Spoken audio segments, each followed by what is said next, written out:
Hey guys, it's Melissa here from melissaoatman.com. Welcome to another episode of Awaken Your Inner Awesomeness. I am so delighted you're here with me today. Today, I thought we would talk about a topic that we recently did a masterclass on in my Patreon group. And it was all about being more vulnerable and how to open up and be vulnerable. It was a great class, and I think that we learned a lot. So I thought it would be a great topic for today. But before we get started with today's topic, we do have a message from our sponsor. Thank you for your time and listening to this and to Melissa's show. I think she does such a great job. She's been such a wonderful person for me to connect with. I'm glad that you guys listen and have a connection with her as well. She's wonderful to reach out to and talk to and be on her show. I did a podcast episode with her in the past. If you're enjoying this episode or any of her episodes, then I think you'd enjoy my episode as well with her. We had a episode together on May 27th, 2022. That's May 27th, 2022. Successful Solutions with Ian Tolson. That's what it's labeled. Boom. So if you're enjoying anything that Melissa puts out, I'm sure you'll enjoy that particular episode. Or if you just want to find me over at iantolson.com, that'd be cool too. That's IANT as in Tom, OLSON.com, iantolson.com, IANTOLSON.com. I really appreciate you for listening to this. You're a wonderful person. Have a good rest of your day. Hope to see you over there. All right, bye. Okay, so being vulnerable can be a very scary thing. And for many of us, we learned as children that it wasn't safe to open up and to be vulnerable because either we were laughed at, made fun of, or we just didn't get our needs met. It's easy to see why being vulnerable is a big problem for a lot of people who become adults. When you were a child, getting your needs met was primal, right? It's something that as babies, we cried in order to let people know that we were hungry or that, we needed our diapers changed. That is the only way that we were able to let people know that we needed something, was through crying. And there was a stage when I was a kid where doctors said, you need to let them cry it out. You need to let babies self-soothe. And when we think about it now, I think how stupid that is because babies are not crying for attention. They're not crying for no reason. The reason that babies cry is because that is the way they learn how to get their needs met. So if they cried and an adult just let them cry it out, think about that. You learn from a very young age that it's not safe to get your needs met. It's not safe to ask for what you need. And now you may be thinking, okay, I don't remember that as a baby. I don't remember those things happening. But a lot of lessons we learn and a lot of limiting beliefs that we learn about ourselves come from when we were very young. Times when we don't even consciously remember those things happening, because I don't remember being a baby, as I'm sure you don't remember being a baby. But we do start to pick up on those cues even from that young age. So for many of us, the issue with being vulnerable is that we're afraid to speak our truth and we're afraid to ask for what we need for, because as a young child, when we did that, it didn't feel safe. We did not get our needs met. And believe me, I'm not blaming parents because I am also a parent and I also know that I've made mistakes with my kids. Kids don't come with instruction manuals and we do our best. And I do believe parents do their best. But somehow we end up picking up on these cues that if we speak our truth, we're going to be made fun of or we're going to be ignored. Or if we ask for the needs that we have, if we want our needs to be met and we voice that, we're going to be met with rejection. And rejection is a very big fear that a lot of people have. So how do you work through this so that you can become more vulnerable? Vulnerability is really important. It's important in your relationships, right? If you always keep people at arm's length, or you do what we sometimes tend to do, which is to people please because you want everyone to accept you and to love you and to be happy, you make yourself miserable because then you're not getting your needs met. And so you're not going to be happy in that relationship. And if you don't allow people in, It's hard to have intimacy in personal relationships. So how do we work through that in order to be more vulnerable? The very first thing is to understand where your fears are. That was one of the first questions that I asked in our masterclass. I said, what scares you the most about being vulnerable? What is it that makes you afraid to open up to anyone else? And I asked them to think about this question. When did you first feel unsafe when asking for your needs to be met? Can you think of a time? Is there a specific instance? When do you first remember asking for something and being told no? And it's okay to say no to people. We're setting boundaries, but when you're very small and you get told no, sometimes we see that as what I need and what I want is not important. And then we begin to stop asking for what we need because we think we're going to be met with rejection. We think we're going to hear no. So when did you first feel unsafe asking for your needs to be met? How old were you? Who was it that made you feel unsafe and what was happening? The interesting thing is that sometimes when things happen to us when we're kids, we are not capable of processing the event the way that it actually happened. So let's say, for example, when you were little and you wanted a cookie before dinner and your parents said no because we're getting ready to eat. But then that left you with this feeling that in the future, if I ask for this cookie, they're going to say no. And I'm afraid to ask now because I don't want to be told no. So you stop asking. Now, that's kind of a generic example, but this is what happens in our childlike minds. We do not really see that as, oh, well, they said no this time because we're having dinner. A lot of times parents don't necessarily explain to us, or they didn't, why they said no. If we would have had an explanation, maybe we would have understood, oh, well, because if I ask right before dinner, it's going to be a no because it's too close to dinner. But if I ask after dinner, it would probably be a yes. As parents, I know myself personally, I did a terrible job of explaining why I was saying no to something. Sometimes we don't give reasons, right? We just say no, or because I said so. It's another great reason. But then it's hard for children to process why they're being told no. If you have a good reason that goes with it and you explain it well, then the child will probably just say, oh, okay, I understand this now.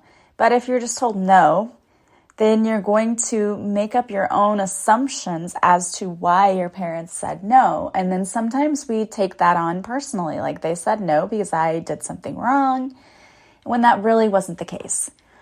So sometimes we pick up these limiting beliefs surrounding asking for our needs because we just assume we're going to be told no. And so that builds up a fear, and we put up a wall and we don't want to ask in the future.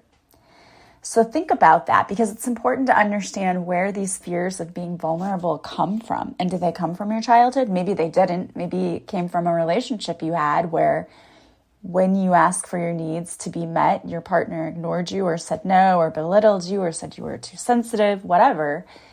Those things also it has an effect on us and causes us to become afraid then to be more vulnerable and to be open to ask for what we need. I also asked the people in my class to think of this question. Do I ignore my own needs in order to meet the needs of others? Do I ignore my needs in order to meet the needs of others? How often do you do that?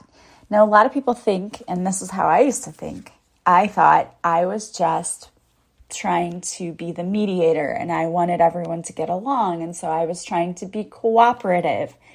The problem is, if you are cooperative too often, you are neglecting your own needs and putting everyone else above you. And meeting your own needs is really, really important. You are important, you are worthy, you matter, and your needs matter. And it's important to see yourself that way too.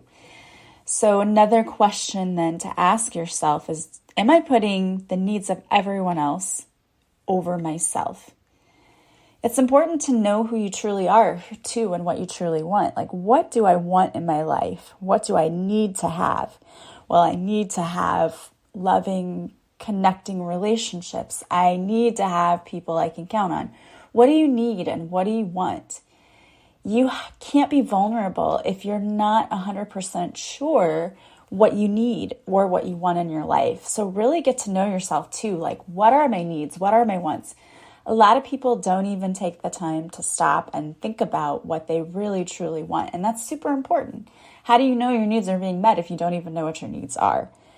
So it's important to get to know yourself, and it's important to get rid of the fear surrounding asking for help. A lot of people see that as a weakness. It's not a weakness.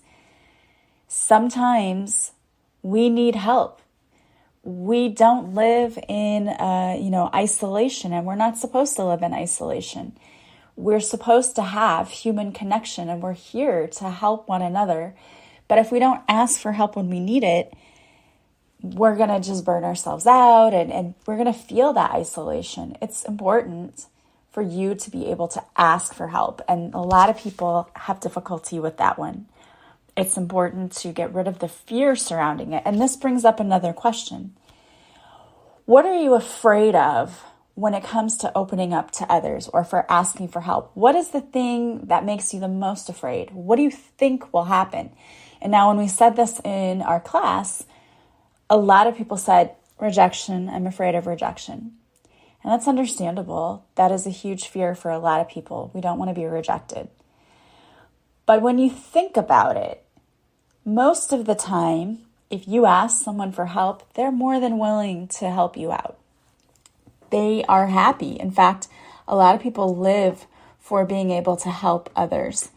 And when we don't ask, we might actually be robbing someone else of the joy that they get when they are able to help someone. A lot of people love being able to do that. But if we don't ask, then we don't know. We don't know if people could help us or if they want to. We have to get rid of the fears, but identifying those fears is super important. What is your fear? What are you afraid of? What do you think is going to happen if you open up and if you're vulnerable? What is the worst thing that could happen? Because oftentimes when we sit down with ourselves and we look at what we really think is the worst thing that could happen, it's not really all that bad. We're making things worse in our mind. Our brain is programmed to focus on negative, and we think that the worst thing's going to happen. And when we sit down with it, we realize a lot of our fears are not valid. They're irrational fears. And if we can sit down and identify that, then we can say, hey, yeah, that's probably not even going to happen. And you may have to do some tapping, some of the EFT, emotional freedom technique tapping, to tap out some of those fears. But it's important to identify where your fears are first, because they have specific ones. And there are tappings for fears of rejection. It's also important to share your feelings. You have to have someone that you can go to, that you can talk to. It's important to get your emotions out. And everyone needs to have that person that they can go to and feel safe to share what they're feeling. And whether it is someone that you are friends with or a family member, or even if it's a therapist, a counselor, or a coach, someone that you work with, where you can share your emotions. You know, the funny thing about going to counseling and working with someone who's sort of objective is you get a whole new insight. I remember whenever I first started counseling and I was talking about the fears that I had, the counselor was the one who helped talk me through each of the fear and see that a lot of what I was afraid of was very irrational. And there was no factual base to these fears. I was just making them really, really big in my mind. And once I was able to see that, I was able to work through it and to get rid of those fears. Fears are the things that are keeping you stuck. And it's important to know what it is you're afraid of so that you can work through it and come on the other side of that. It's also important to be present in your life. You know, I feel like so much of the time people go on autopilot because life gets so busy and it gets hectic, and we don't want to have to stop and think about things. but it's important that you do. It's important that you process things, especially because when you are in the present moment and you're truly living, you realize how many moments we actually miss by not really being focused and fully present. So be in the moment, enjoying the company of the people who are around you. It's also okay to set boundaries. Being vulnerable requires you to share with others how you want to be treated. And setting boundaries is really healthy. A lot of people are afraid of that because they think, I don't want people to be mad at me if I set this boundary. It's okay. And people will respect you more. And people who don't respect you for setting boundaries are people who are taking advantage of you anyway. And you don't need that in your life. So it's important to set boundaries with people because you're teaching them how you want to be treated. Instead of allowing people to come in and you have to do everything for them, it should be balanced. There should be balance in everything. And so it's okay to say no to people who want to drain your time or your energy. It's okay to set that boundary and say, yeah, you know what? I need time for myself today. I can't help you with whatever, but in the future, I don't mind, but today it's not a good day for me. You might have to practice that too. If you practice saying no and being firm about it, that's super helpful because a lot of people just are afraid. And then when someone puts them on the spot and asks them, they feel like they don't have a good enough reason. You don't need a good reason. No is a complete sentence. You can tell people no, but you may need to practice saying no. It sounds silly, but then when people ask you on the spot, you have more courage to stand up and to say, no, hey, I have to set this boundary for myself. Being vulnerable is so brave, but it shows you how strong you truly are. When you're vulnerable, you are opening yourself up to deeper connection with others. And that is really, truly what I think we crave as human beings. It helps us to be able to relate to others when we're able to be vulnerable and to be open. I know it was difficult for me when I first started my new job. When I switched school districts, I didn't know anyone in my department. And it was the most difficult year of my life, having to move there that first year because of things happening in my personal life. That was when my children came to me and said, hey, their dad had been abusive. And then he ended up taking his life in, the spring of that year. And that was when COVID hit. And if I had been afraid to open up and be vulnerable, I might have felt so isolated. But I had coworkers who would come by and say, how's everything going? What's going on? How are you doing? Which helped so much because then when my mom went through her illness, I had these same coworkers who would come by and ask if I was doing okay and did I need anything. And it just helped to have people there that you could relate to. And then a coworker ended up having a grandchild who was sick. And so I was able to go and then ask the same things and show that, hey, I appreciate everything that you did for me and I'm here for you too. And you make deeper connections with people. You truly do. If you choose to isolate yourself, you are missing out on so many wonderful things. And I know some people say, well, I can't people today. I get it. And that's where those boundaries come in. You don't have to be all of the time with all of your coworkers and always social. It's important to honor your own needs. And part of that is, again, knowing when you do need some alone time, but also making sure that you don't isolate yourself. Being vulnerable takes a lot of courage, but you can do it. And you never know the connections that you make with people if you don't allow yourself to open up. Yes, there is a possibility that you could get hurt. But to me, the risk of possibly getting hurt is worth way more than the fact that you never have those deep relationships. That deep connection is what we all need. And so taking a risk and being vulnerable is really, really important. And you need to start doing that. There are some affirmations that go along with vulnerability. And I love them, and I love affirmations because I think that they're a way for us to sort of start reprogramming those thoughts, those intrusive thoughts that are in our head all of the time that keep us from doing the things we really want to do. They keep us stuck. These are some that can help you to rewrite that script so that you can lose that fear. Reprogram your brain so you focus on all of the positive things that could happen if you were to be vulnerable and to open up. So here are some of the affirmations that I gave to the students in my master class. And I'm not giving you all of the ones I gave them. For that, you have to be a part of our Patreon page. But I'm going to give you a couple. And so the ones that I really love, I have the courage to be vulnerable. Because for many of us, it's just that fear surrounding not wanting to put ourselves out there because of rejection or because people may laugh at us or whatever, which again is just another form of rejection. I have the courage to be vulnerable. Sharing my true self is brave, and I'm proud of myself for my courage. I am not needy. I have needs like everyone else. I love that. And I really love it because some people will try to project onto you that you're being needy if you're expressing the needs that you have. The truth is you're not needy. If you express your needs and the person isn't able to meet them, they're just not your person, or this isn't the relationship for you. You're not needy. And I love that. I am not needy. I have needs like everyone else. My needs deserve to be met as much as anyone else's. I love that.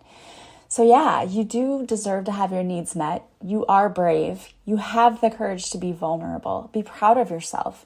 And every time you feel yourself wanting to pull back and not take that risk, you need to go for it. And in my life, every time I've ever had a fear of doing something, that has been my signal, like, you have to do this. You have to do it because this is a test for you. Can you be vulnerable? Can you open up? Can you take this risk? And every time that I've done that, I've always been glad on the other side of it that I took the risk. I've never said to myself, oh, I'm sorry I did that. Because no matter what, whether it's succeeded or not, I learned something. And we're all here to learn and grow. So there is a gift in every lesson that we have. So don't be afraid.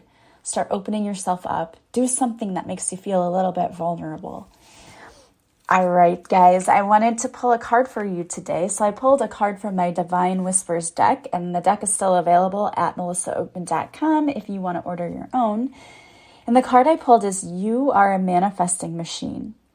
Pay very close attention to your thoughts right now because you are a manifesting machine. Get in alignment with what you want. Be sure to set clear intentions about what you wish to receive, and then focus on it with unwavering faith. Know that the universe is working on your behalf to bring you what is for your highest good. Take a little time each day to focus on the things you want. Feel how awesome it would be to have those things. And then send the universe a little gratitude. You will quickly begin to see your dreams take shape. Know that you are so worthy of it all. There are some mantras that go with this card. The first one is, I am deserving of all of my dreams, and I am manifesting all of them right now. I know that what I seek is also seeking me. The universe is supporting my dreams right now. I am in complete alignment with my intentions. I trust the universe is working behind the scenes on my behalf. All right, I love that. And I want to thank you so much for being here with us today. As always, if you like this podcast, please subscribe. Please leave a positive review from wherever you're listening. The greatest compliment you can pay me is to share this podcast with those who you think might also enjoy it. Don't forget, you can join us on Patreon, where I post 2 extra podcast episodes per week. I also host live card readings each week and a live masterclass. So you can join us over there. And when I do interviews with people, I also post the videos of the interviews on Patreon. I post readings there and guided meditations. So I would love to have you over there. It's only $10 a month and you can cancel anytime if you'd like to come and try it out. I also have some free content if you go to my Patreon page that you can view just to check it out, see what it's like to be over there on Patreon. As always, I am sending you guys so much love and light. I hope you have a beautiful day from wherever you're listening. I will talk to you soon. Bye, guys.